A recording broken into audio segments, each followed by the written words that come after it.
बेटा कल हम लोग ने डिस्कस किया था मिड पॉइंट थ्योरम और कन्वर्स थ्योरम, और इंटरसेप्ट थ्योरम भी मैंने डिस्कस किया था, लेकिन उसका प्रूफ बाकी था। ठीक है, तो आज हम इंटरसेप्ट थ्योरम को प्रूफ करते हैं।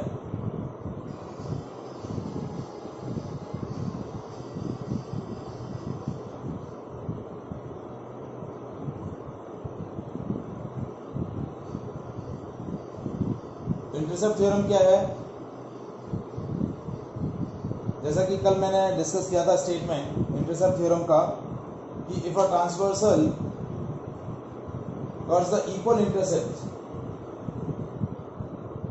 Suppose if I am taking three parallel lines, ये थ्री पैरेलल लाइंस है, ठीक है, थ्री पैरेलल लाइन सेगमेंट्स हैं, this is L, this is M, this is N, और इसको ट्रांसवर्सल PQ जो है that will be intersect at point A, point B and point C, and it makes equal intercepts. क्या form कर रहा है? Equal intercepts form कर रहा है, यानी PA is equals to AB is equals to BC is equals to CQ। ठीक है, तो AB is equals to BC ये आपको गिवन है। अब इसी तरीके से यदि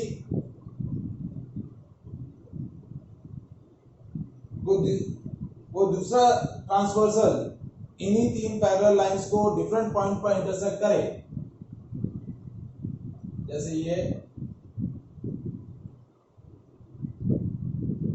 RS will intersect at the point D, E and F,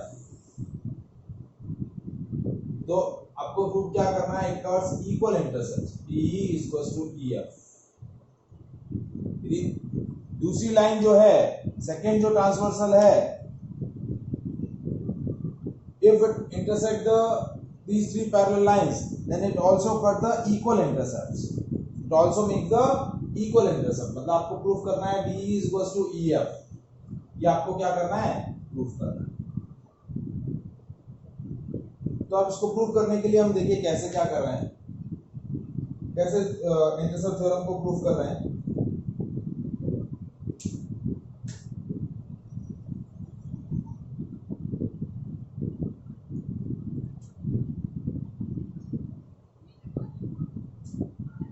अब देखिए मैंने एक्स्ट्रा कंस्ट्रक्शन किया है। देखिए I'll make a parallel line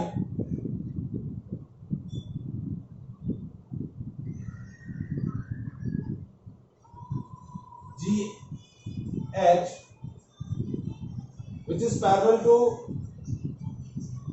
AC, which is parallel to AC, यानी G is parallel to AB and EH is parallel to BC। ठीक है, ये लाइन और ये लाइन सेगमेंट पैरेलल है, ये और ये पैरेलल है। ठीक है, ये एक्स्ट्रा कंस्ट्रक्शन किया। अब मुझे प्रूफ क्या करना है? D is equals to EF, ये मेरे को प्रूफ करना है। तो मैंने, ये मेरा एक्स्ट्रा कंस्ट्रक्शन हो गया। कंस्ट्रक्शन क्या है? G से H एक मैंने लाइन सेगमेंट ड्रॉ किया है, which is parallel to AB, parallel to AC, sorry, ये वाला लाइन सेगमेंट और ये वाला लाइन सेगमेंट पैरेलल है, ये वाला लाइन सेगमेंट और ये वाला लाइन सेगमेंट क्या है? पैरेलल है। Is it clear? समझ में आया बेटा?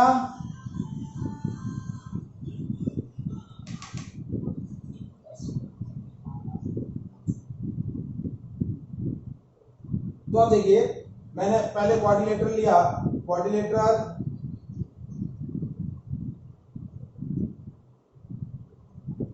ABEG, इस क्वाड्रिलेटरल के अंदर देखिए AB is parallel to G, तो pair of opposite sides parallel है, ये और ये पैरेलल है, तो क्या हो जाएगा? ABGE is a parallelogram। ABGE क्या हो जाएगा, पैरेललोग्राम हो जाएगा। ABEG is a parallelogram. अब ये पैरेललोग्राम हो गया तो ये वाली साइड और ये वाली साइड क्या हो जाएगी, इक्वल हो जाएगी। तो AB is equal to GE।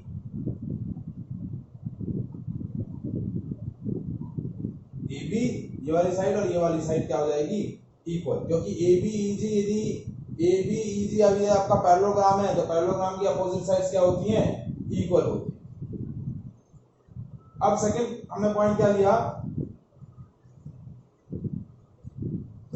Quadrilateral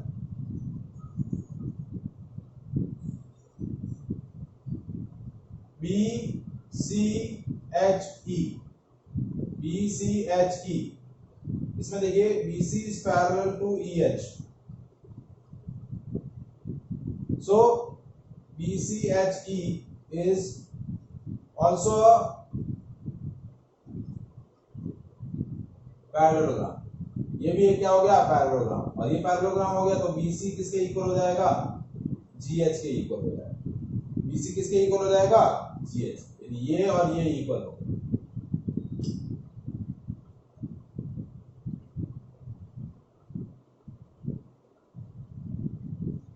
ठीक है। अब देखिए हमने क्या दिया हुआ है कि AB, ये मेरा लॉजिक था, ये इक्वेशन 1 ये 2।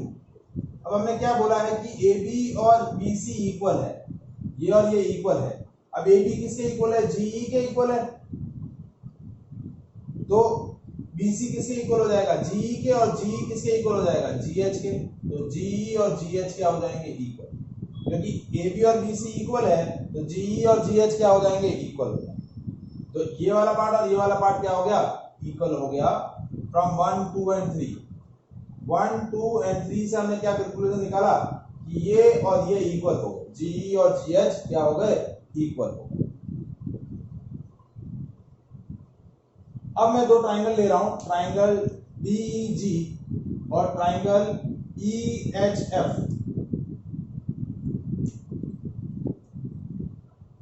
ये वाला लाइन सेगमेंट और ये वाला लाइन सेगमेंट हमारे इक्वल आ गए।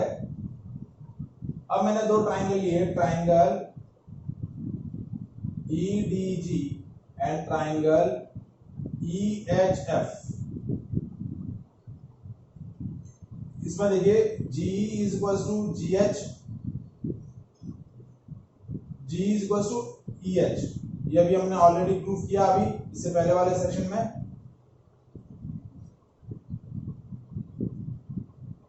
फिर ये दोनों vertically opposite angle, angle DEG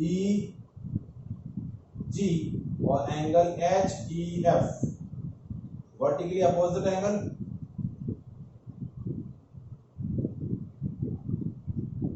और तीसरा ये वाला एंगल और ये वाला एंगल, Z बन रहा है, देखिए ये वाला एंगल और ये वाला angle, alternate interior angle. The angle DGE and angle EHF, alternate interior angle।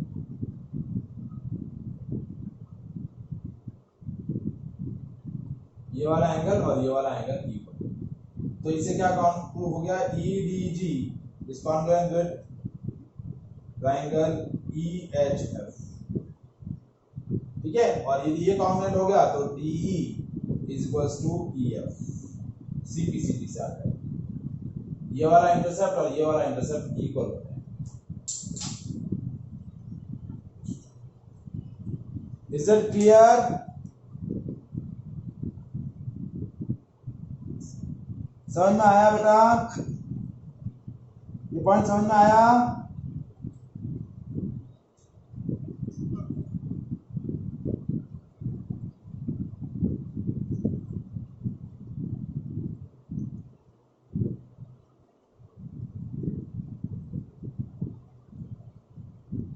दिशा समझ में आया बेटा?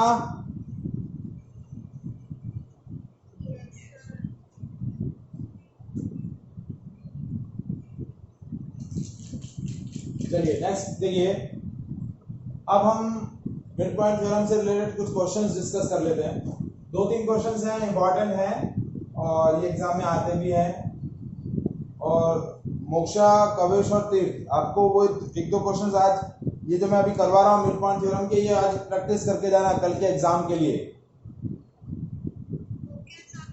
ठीक है ना, क्योंकि आने के चांसेस है प्रूफ के अंदर।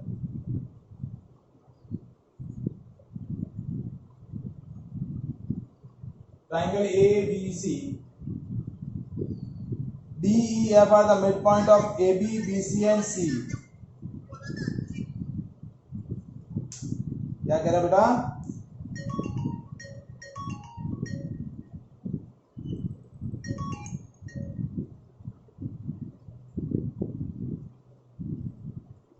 In the triangle ABC, D, E and F are the midpoint of side AB, BC and CA. ये D, ये E और ये F, ये E है, D है, ठीक है। ये D, E, F एक नया ट्राइंगल बन गया।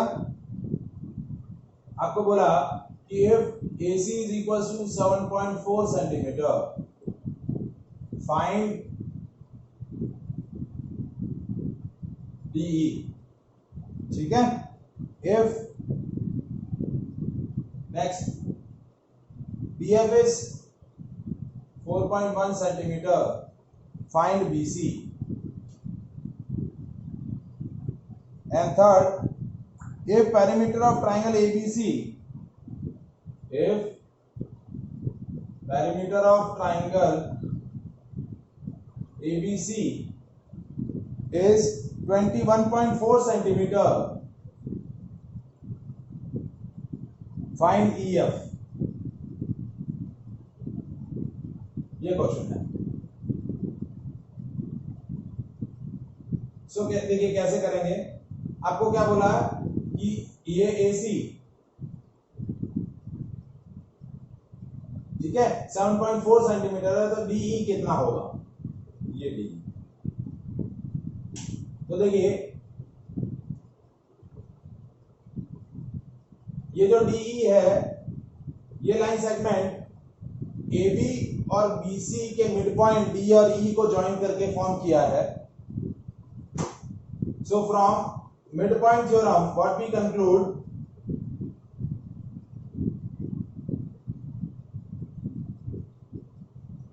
DE is parallel to AC and DE is half of AC। ये जो DE होगा पैरेलल टू AC होगा, क्योंकि ये जो लाइन सेगमेंट है वो ट्राइंगल की दो साइड्स के मिड पॉइंट से ड्रॉ किया है, और तीसरी साइड के क्या होगा, पैरेलल रहेगा, और तीसरी साइड की लेंथ के हाफ होगा।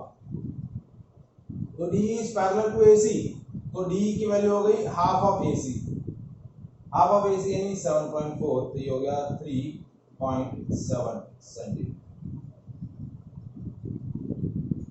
Next DF and BC, DF and BC। तो अब यहां पर भी देखिए आप वही सेम लॉजिक कि फ्रॉम मिड पॉइंट थ्योरम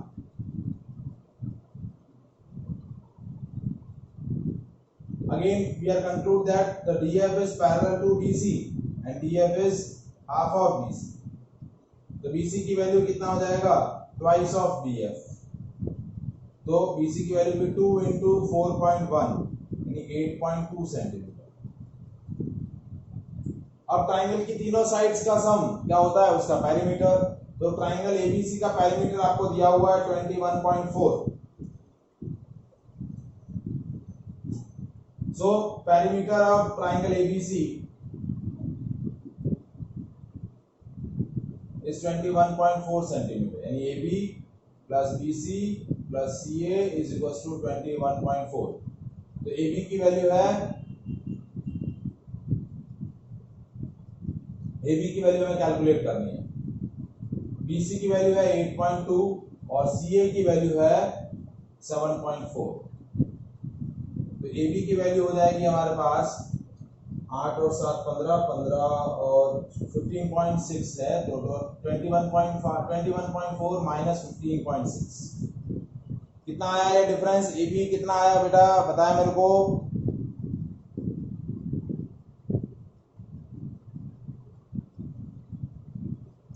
ये आ गया 5.8 सेंटीमीटर। ठीक है, अब ए बी और E F from mid point theorem, again from mid point theorem, AB is parallel to EF and EF is half of AB, तो EF की value हो जाएगी हाफ ऑफ AB यानी हाफ ऑफ 5.8, ये हो गया 2.9 centimetre. कितना हो गया? 2.97। Is it clear?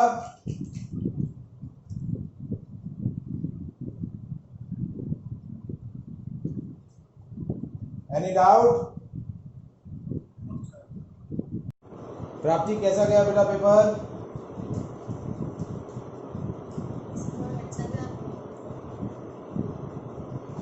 चलिए, पेपर यदि आपको मिला हो तो मेरे को शेयर करो।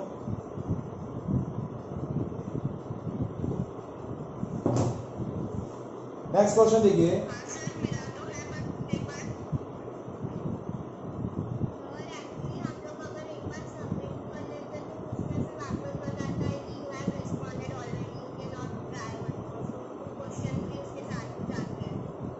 तो उसी टाइम स्क्रीनशॉट लेना चाहिए ना पहले ही। अब देखिए आपको क्वेश्चन दिया है, चलिए कोई बात नहीं, अगली बार ध्यान रखिएगा बाकी पेपर्स के लिए। ABCD is a quadrilateral in which PQ RS are the midpoint of AB, BC, CD and DA।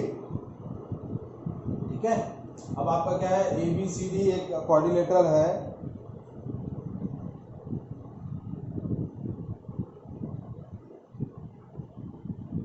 A B सी और ABCD क्वाड्रिलेटरल। ठीक है, और इसके अंदर PQRS इन चारों line segment AB, BC, CD और DA के क्या है, मिड पॉइंट्स हैं। AC is a diagonal, AC क्या है, इस क्वाड्रिलेटरल का डायगोनल है। अब आपको पूछा है, बोला है show that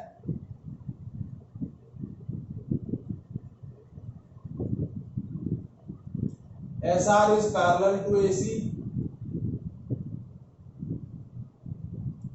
and SR is half of AC, पहला पॉइंट।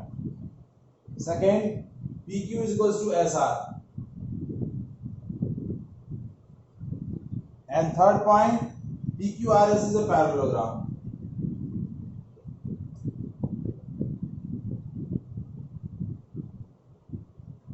ठीक है, यानी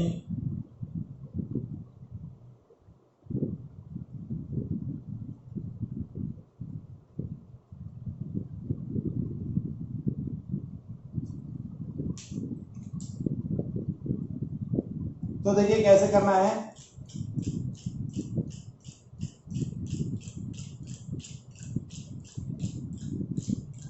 सबसे पहला पॉइंट, इन ट्राइंगल, पहला हमने ले लिया ट्राइंगल ACD। इस ट्राइंगल ACD के अंदर देखिए S is midpoint of AD and R is midpoint of CD।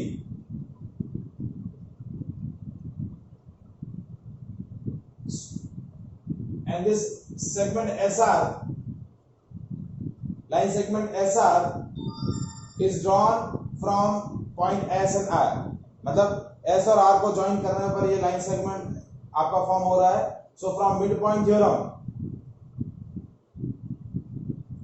a line segment is drawn from the midpoints of any two sides of a triangle parallel to the third side and half of the third side।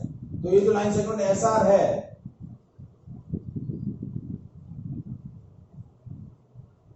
ठीक है, is parallel to AC and half of length of AC। ये हमने लिखा mid point theorem से। तो SR is parallel to AC, SR is half of AC.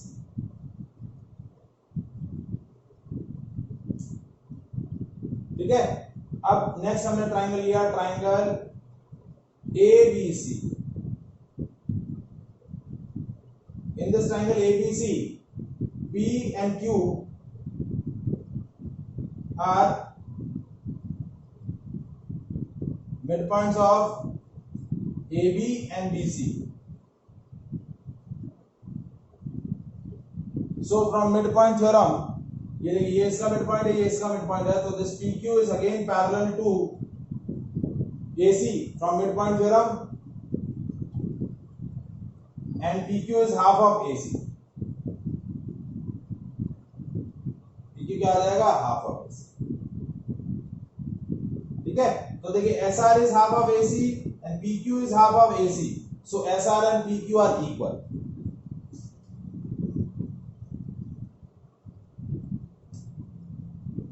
PQ is half of AC and SR is half of AC from 1 and 2. So PQ is equals to SR. अब in the quadrilateral PQRS,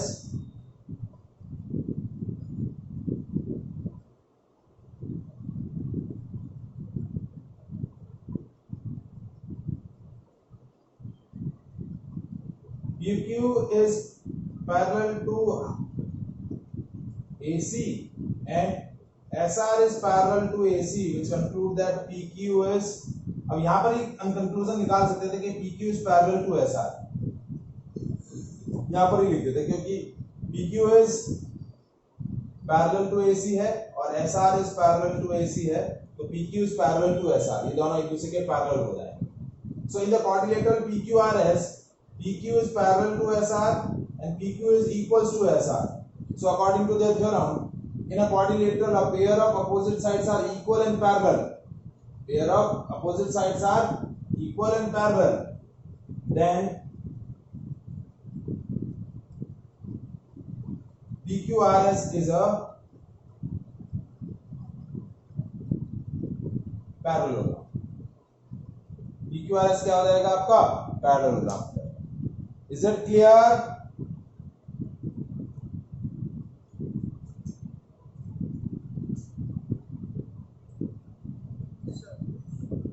Confirm? Any doubt?